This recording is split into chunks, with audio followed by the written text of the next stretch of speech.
Hello. I was going to make this a larger video with a higher production value, but we just don't have the time. It's been exceptionally busy the last few days, and it's going to be even more busy. So, when push comes to shove, what I'd like to show you is a meeting with some LA progressives that I had recently, where I sold them on the idea of Calexit. And I want to show you exactly what I said. Now, I can't show you the video, but I can play the parts where I spoke. So you'll just hear me just talking about Calexit, but you'll see how I give the presentation to liberals in California and how it goes. So it's going to be in a few pieces. You're going to have to bear with me. Um, don't have the time to do a better job. So this is basically it. But you'll see the point. Now this was to a group of progressives. I only showed them two slides. One was the slide that showed that 48% of Republicans view all Californians as not American. The other slide was the one that showed that, and it was part of that same survey by LA Times, that 67% of all Republicans view California as a net negative. So those were the only two slides. Half of Republicans across America view all Californians as not American. 67% of all Republicans view California as nothing but a net negative. That was it. Okay. Now I'm going to play the presentation. Here you go. I understand that a lot of people hear the idea of Calexit and they think, whoa, this guy's got to be insane. That's got to be crazy, right? Let me walk you through a few things. Number one, ICE out of California can't happen unless you own the federal government.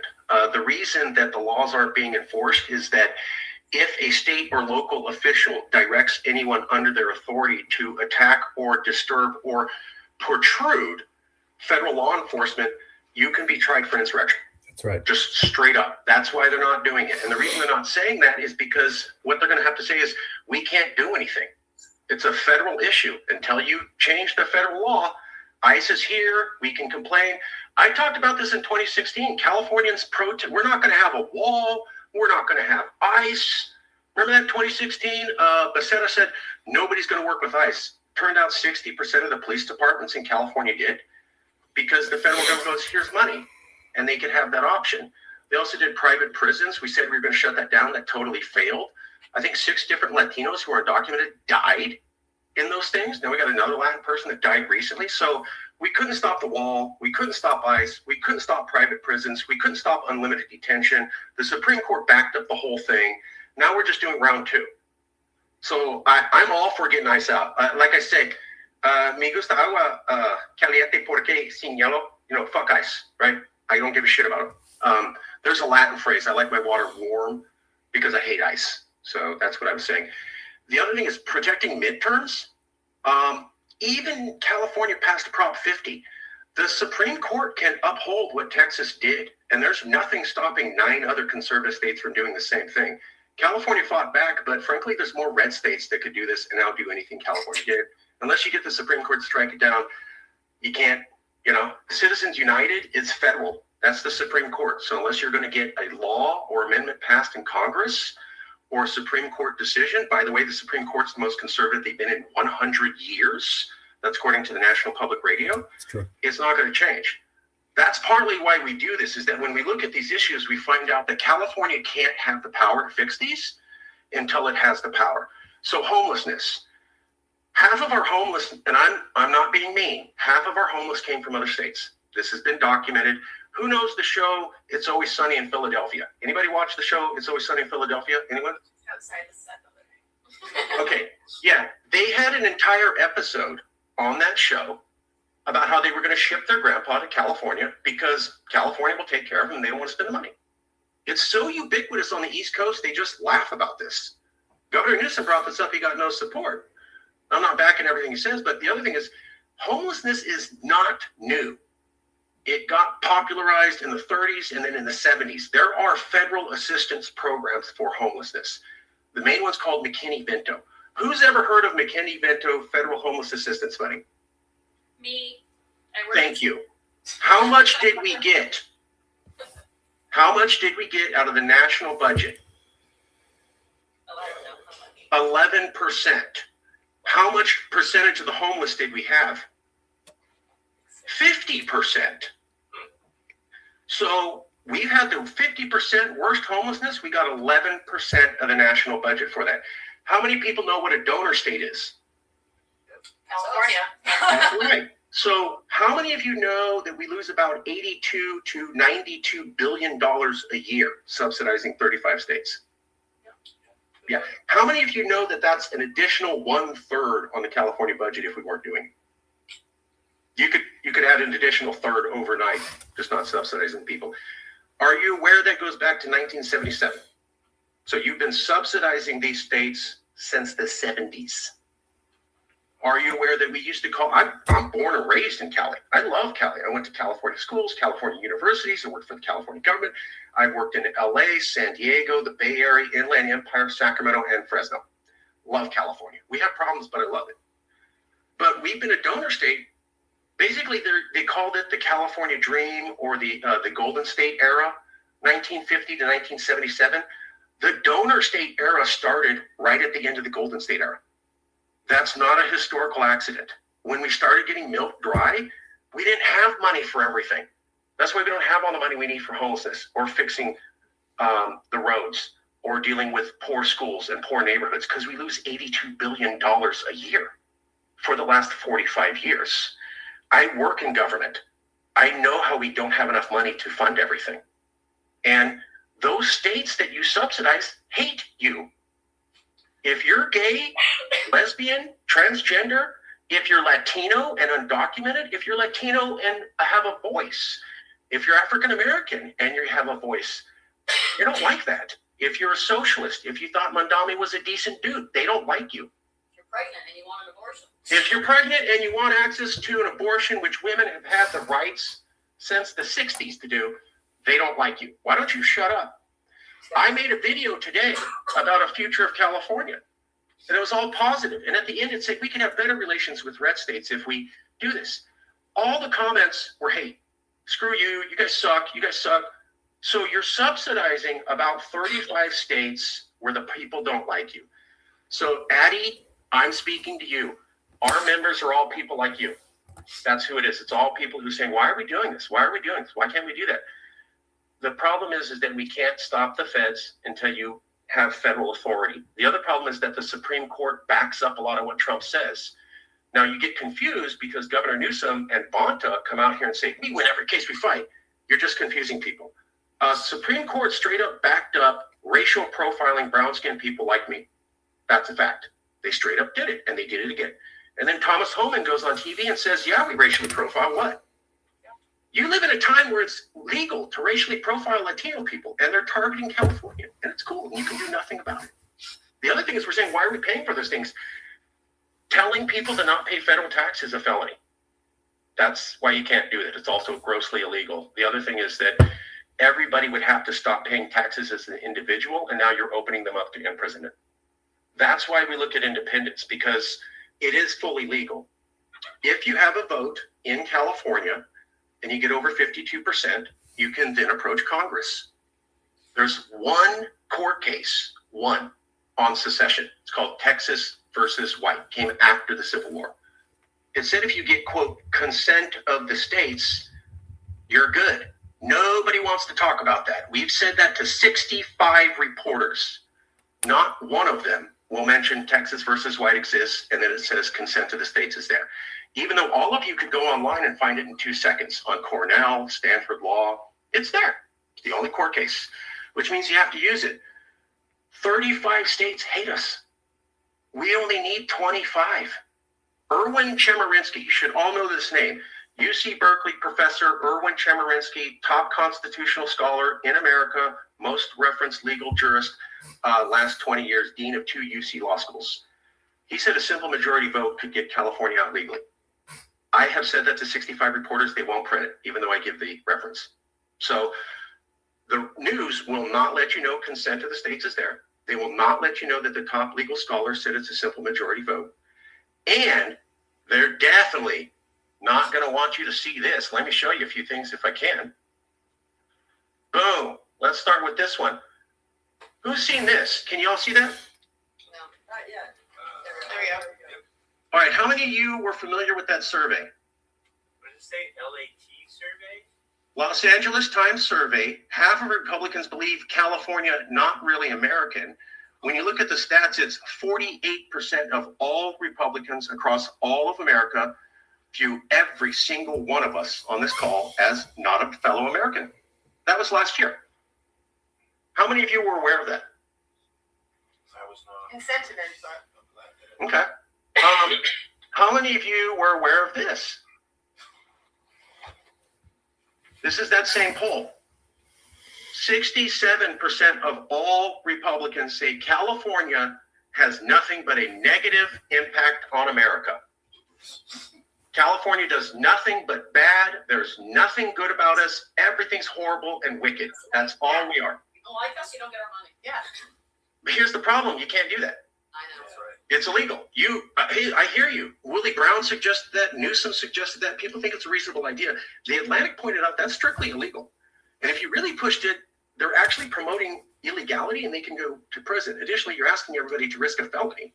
I mean, you can ask your grandma, hey, Yeah, but I was gonna say, but yes, but we have a legal federal government. Like the federal government is not a federal government. Like they're an illegal entity. Like so, why? You know what I mean? sure, but even if Biden was here, you couldn't do anything. And even if Biden was sending ICE, and even if Trump has the Supreme Court backing, he technically has Congress not stopping him, which, as horrible as he is, means that the federal structure backs him. So you can't stop paying him. You can't get out ICE until you have some federal power. What is legal is you could have a vote tomorrow. You can call a special election and you could have the vote. You approach Congress. I just showed you they don't like us. 50% say none of us are Americans. 67% say none of you are good. How many of you saw when Donald Trump said, I don't want to give disaster assistance to the fire victims after people were burned alive in Los Angeles with Palisades? How many of you remember that? Yeah. Okay. How many of you remember the Republican backlash against them where they said, sir, we don't, those are liberals, but you can't talk to fellow Americans that way. How many of you remember that? That's right. It didn't happen. That's right. It didn't happen. So what does that say to you? There's a survey last year saying half of us don't think you're Americans and 60% of us don't like you. And the president comes on TV and says, I know there's people burned alive. I know there's homes. I know people are destitute. I know they're out in the shelter. I know they're in a bad spot. I don't like them. And literally no one in the Republican Party across all of America had anything to say about it. So tell us what you're doing, Senator, and tell us what you're doing. Sure. So the answer is we have been pushing for full-blown vote on independence for years. We've realized we brought on a political science director. He has been in D.C. for 40 years. He's met Biden. He's met Trump. He's run 67 campaigns. He teaches master school political science. We've realized you don't need all that. There's something called the Blue Ribbon Panel. California does this every year. So we want to have SNAP benefits on a credit card. They'll investigate that. You want to rearrange the legal scholar exam in California. You want to have new safety regulations, et cetera. Whatever you want. They do this every year. We get the California government, and this would be our demand, to call for a Blue Ribbon Panel on California sovereignty. That's it. That's all they got to do. It takes two. Yeah, if you type it in Blue Ribbon Panel California, it'll come up. You'll see multiple examples of California government doing this. They wanted to clear Clear Lake up in the north. They had to do a Blue Ribbon Panel. You remember marijuana regulation? That was a Blue Ribbon Panel before they could do it. So you get all these experts together, they testify, they have to produce findings, and then they have to publish that to the public. Now, the government in California can take those recommendations or they can ignore them, but the report goes to the public. When you look at Scotland, and you look how Scotland used to be part of England for 500 years. They also wanted to have independence for the last 100 years. Everybody laughed at them. Everybody thought that was stupid. Then one day they said, you know what, we're going to get our government in Holyrood to just do an official investigation. It was called the Coleman Commission report. Historians now say that the day that report was published, you could date the votes for Scottish independence. Those votes wouldn't be for years later. But historians and sociologists and academics who've looked at it says the moment the government officially said this is worth looking into and published the report, it was going to happen because everybody was going to talk about it and that was reasonable to discuss that. All we have to do is have this discussion. Once that report's done, they're going to have to admit we could survive independently. They're going to have to admit, like Addie said, we don't really need the feds. We have our own law enforcement. We have a California agency for everything. We lose money to you. We can't cover ourselves. We don't even get to have the gun laws we want because they keep getting struck down. As a Latino, I have to tell myself that in America, it's okay for me to be racially profiled because that's what the Supreme Court says. That would never happen in California. So that's the option. I have a couple videos. I'll post them in chat, but they don't like you. They're willing to let you burn alive and do nothing about it. How many of you remember artillery shells shot over the 5 freeway? Yep. How many of you remember that no Republican protested? So they're shooting artillery. How many of you saw that the artillery shells exploded, and if Governor Newsom did not shut down the freeway, people would have been dead? Yep. Saw that. Yep. Okay, so they're willing to kill us. Yep. They're willing to deny disaster aid. They've told you half of you are not American the year before, and 67% see you as no good. Trump hates the hell out of us. 67% of Californians feel that we are uniquely picked on by Trump, more than anywhere else. That came up with the Prop 50 research. And here's the last one for you. 58% of Californians are just like me and Adele and say, why the hell are we part of this? What the hell are we getting out of this? So my name is Mark Ruiz Evans. It's mark.ruiz.evans@gmail. You can email me. Phone number is 415-595-3394. I'll put some videos in contact, but that's it. I'm not trying to be discouraging, but when we looked at a lot of these issues, we said, you can protest, and then there's going to be a hard wall called the Supreme Court and federal law. And unless you're independent, there is no way around that. And last time we lost. People died. People were disappeared. They could not prevent oil being drilled off the coast. They could not prevent our federal lands being taken over by Trump. They could not prevent the border wall. They could not ensure that police departments that work with ICE. They could not prevent unlimited detention. They could not punish anybody who died. That was 6 years ago. He has better staff now than then. And he has the Supreme Court backing him. It's going to be worse than it was last time. I'll end there. Thank you. That was the main part. So there was some rebuttals. I'm just going to cover roughly what they did. So some of the rebuttals were Newsom wants to be president, so he won't back this. The other one was, won't you be abandoning people in Alabama? And I'm going to show you the next two clips that the address for that. Let me cue that up. Give me 1 second.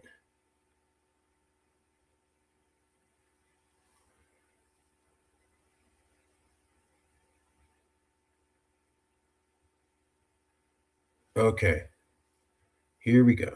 Won the popular vote. And everybody goes, Calexit, you guys are stupid for saying that. We're going, Hillary won the popular vote by the margin of California voters alone, which means outside of California in 2016, over half of your fellow Americans backed Trump.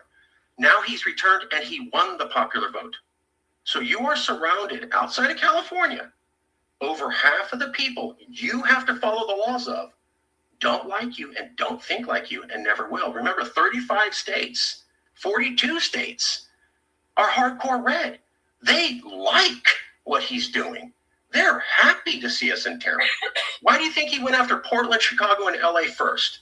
Because he knew a lot of his base would love it to terrorize the hell out of us.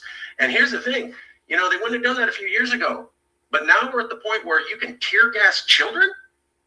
You can disappear people, get people into torture camps and shoot artillery rounds. How much more time do you people really think we got? So that was me making a little bit of a time is of the essence. This is the rebuttal about Newsom wants to be president and people in Alabama. Let me cut to that right now. And it's a fair question. We get that a lot. Aren't you going to abandon people in the South who need us? And it's a strong question. We get it a lot, and it's a good question. And let me.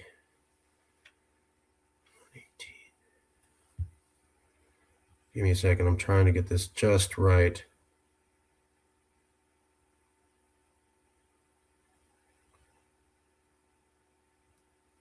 All right. Here we go. Weakness I see and Yeah, that's fine. Yeah, Marcus. and what's being proposed. Yeah. So I just want to respond. First, you're not, yes, some people are in other states. Here's the thing. We're talking about, are you going to save 40 million people here or not? That's why I said artillery rounds. That's why I said disaster assistance was denied. That's why I talked about hate. That's why I said, how much time do you have? You're right. We should save everybody. The question I have for you is, are you willing to risk 40 million people here? And what if you are? And you go, oh, whoops, too late. And we sacrificed everybody here. I don't want people to be hurt in other places, but what I'm concerned about is all the poor Latin, Asian, Black, Muslim women here in California, and then we may not be able to protect them. Abortion was removed. No one predicted that. January 6th happened. No one predicted that. Artillery shells over the freeway? No one predicted that. A president denying disaster assistance? That's never happened in U.S. history. Secondly, Newsom may want to be president, but I would remind you of when he went on Colbert and said we may not have democracy in this country anymore. I'd also remind you of the Prop 50 approach, where he said we may not have democracy anymore. And I'd also remind you that Barack Obama came out here and said the phrase, California, it's all up to you. And so if you watch that interview, Newsom was scared. He wasn't just politicking. He was going, holy shit, I don't know if we're going to have elections in the future. So he may want to be president, but he's also recognizing it may not happen. The other thing is we're going to stop fascism.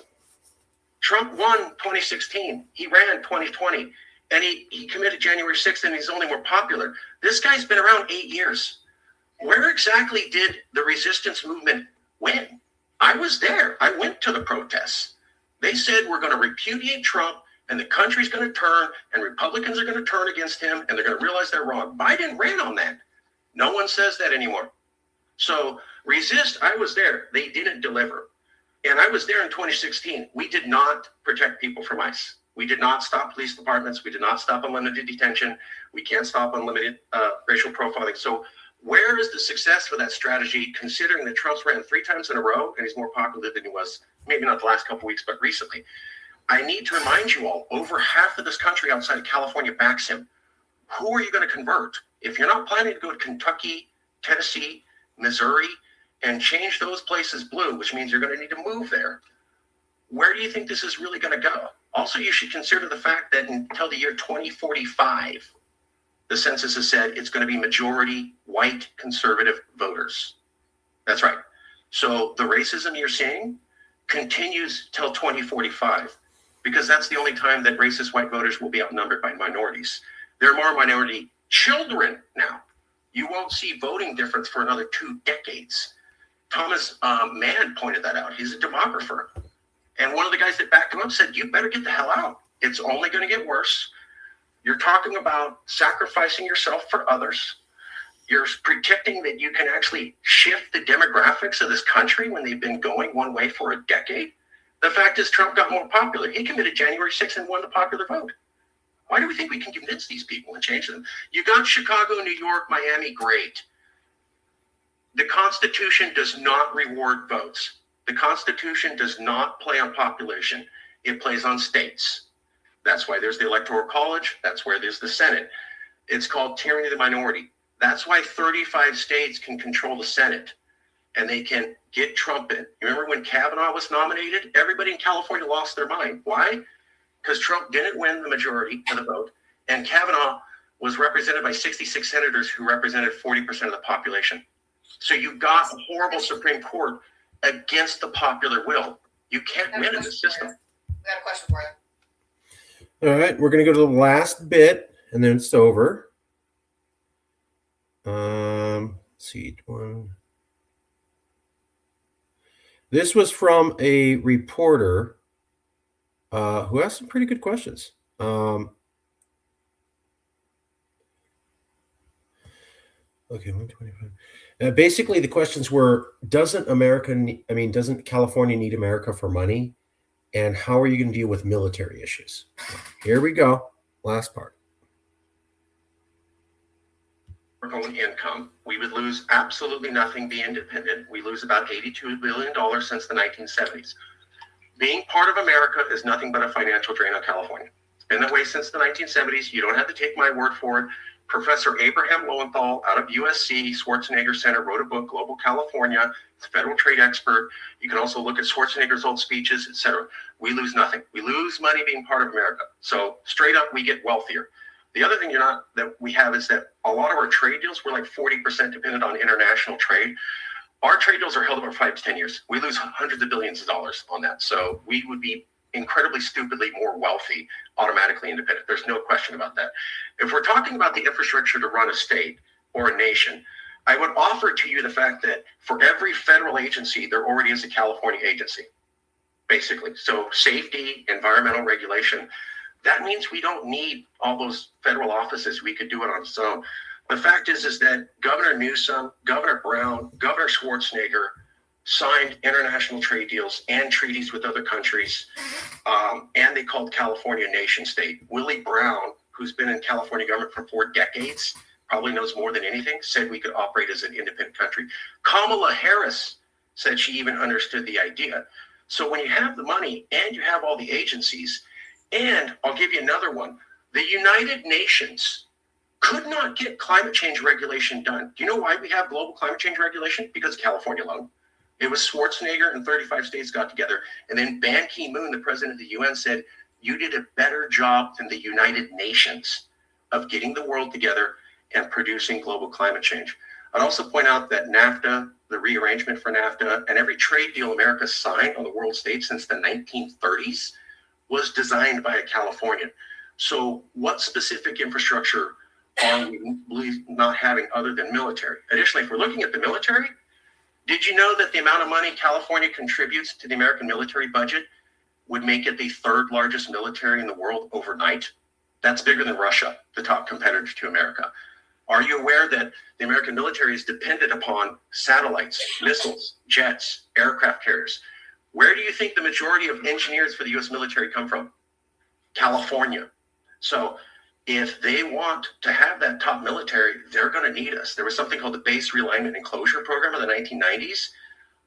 Cold War ended, they took all the military bases out. The Pentagon issued a report saying, damn, we can't get these California engineers to go. And we need them or we don't have the military edge. So they need us. We have the 3rd largest military overnight. We also have the largest amount of active duty combat soldiers in the Marines, Air Force, Navy, and Army, and the highest number of combat experienced soldiers and the highest number of veterans. Additionally, we're asking for a vote from people who freaking hate us. Have you seen how Trump said? The Prime Minister of Denmark on the other side of the planetary surface said, it's clear from here, Trump hates California. We're so hated. 67% of Californians said we're uniquely hated. People around the planet recognize it. He loves giving dreams to Republicans, right? He doesn't do it now, but remember he said, I'll get rid of abortion.